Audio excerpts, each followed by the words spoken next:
கிறிஸ்துவுக்குள் பிரியமான சகோதர சகோதரிகளே, இன்னைக்கு பாத்தீங்கன்னா வானத்துல மழை வரும்போது மேகத்துல வானவில் தோன்றும். அதை எல்லாரும் பார்த்திருப்பீங்க.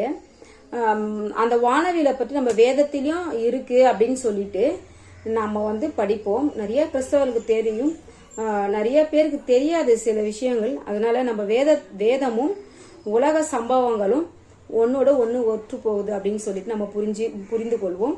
அதை உங்களுக்கு நான் காட்டுறேன். 9வது அதிகாரம் ஆதியாகமம் 9:14 வசனம் சொல்லுது, நான் பூமிக்கு மேலே மேகத்தை வருவிக்கும் போது அந்த வானவில் மேகத்தில் தோன்றும் அப்படின்னு சொல்லியிருக்காரு. மழை வரும்போது கண்டிப்பா அந்த மேகம் வரும். எதற்கு அந்த மேகம் அப்படின்னு அந்த வானவில் எதற்கு அப்படின்னு பார்த்தீங்கன்னா, இனிமே நான் அந்த பூமியில ஜனங்களை அழிக்க மாட்டேன், அதனால சுவாசமுள்ள யாவருக்கும் இது என் உடன்படிக்கை அப்படின்னு சொல்லிட்டு 16வது வசனத்துல ஆண்டவர் சொல்லியிருப்பாரு. அதனால பூமியில